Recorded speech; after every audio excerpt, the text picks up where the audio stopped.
Haleluya. Halo Bapak Ibu Saudara-saudari terkasih dalam Tuhan Yesus Kristus. Kiranya damai sejahtera Allah yang melampaui segala akal memelihara hati dan pikiran kita semua dalam Kristus Yesus Tuhan kita. Matius pasal 16 ayat 13 sampai ayat 17 saya bacakan. Pengakuan Petrus.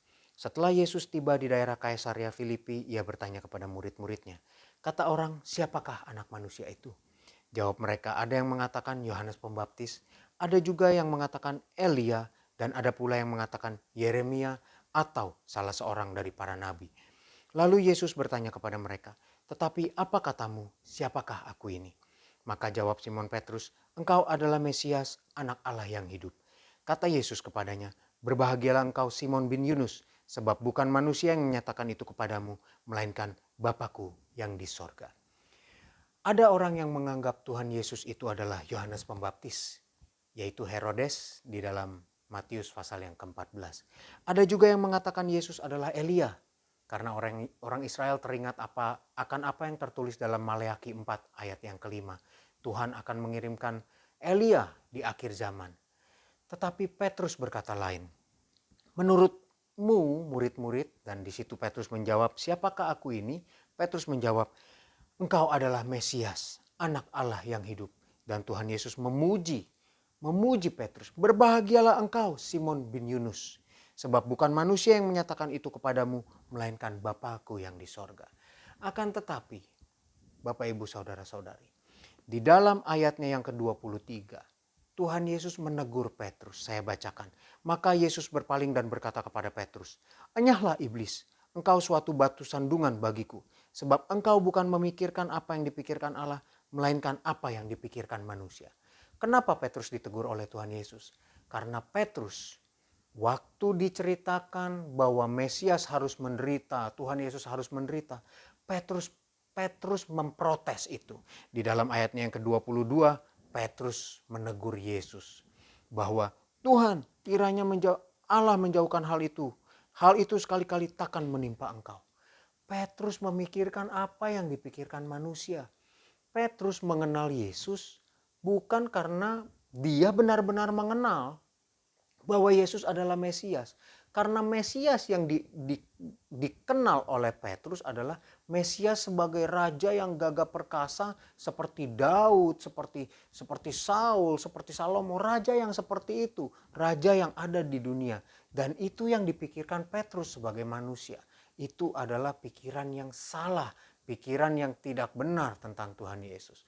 Dan ini terjadi karena waktu perkenalan Petrus hanya memandang Yesus dari kemampuan Yesus mengadakan mujizat. Ini tertulis di dalam Lukas 5, peristiwa pemanggilan Petrus oleh Yesus. Dan ini sama yang terjadi oleh Herodes dan juga oleh rakyat yang lain yang menganggap Yesus Elia. Mereka mengenal Yesus, mengenal siapa Yesus dari mujizat. Pelajaran apa bagi kita semua Bapak Ibu Saudara-saudari?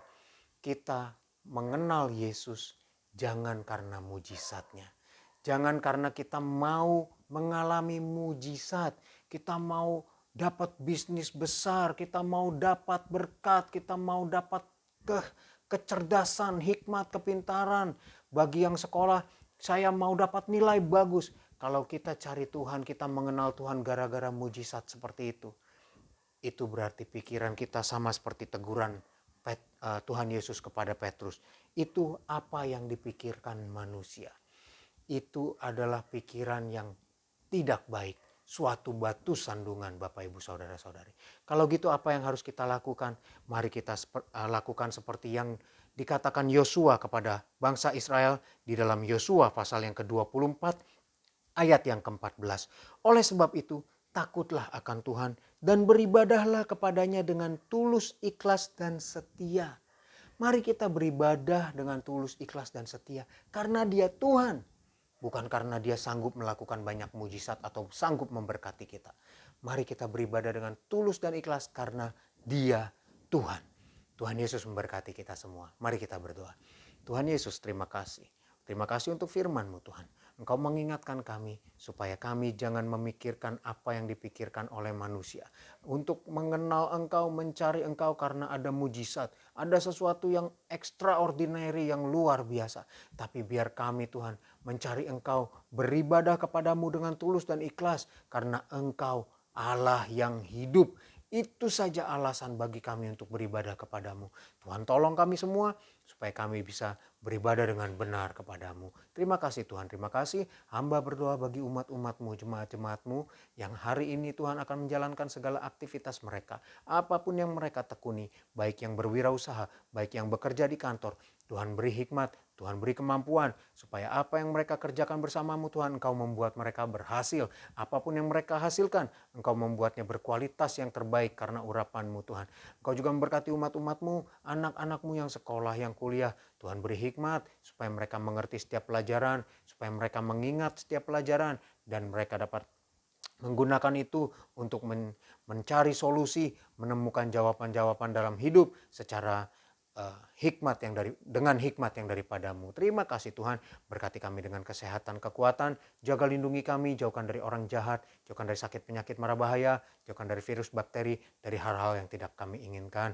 Tuhan juga jaga lindungi kami Tuhan dalam menjalankan setiap aktivitas kami. Kami serahkan hidup kami kepadamu Tuhan Yesus. Terima kasih di dalam nama Tuhan Yesus Kristus. Haleluya. Amin. Kasih karunia Tuhan Yesus Kristus menyertai kita semua. Amin.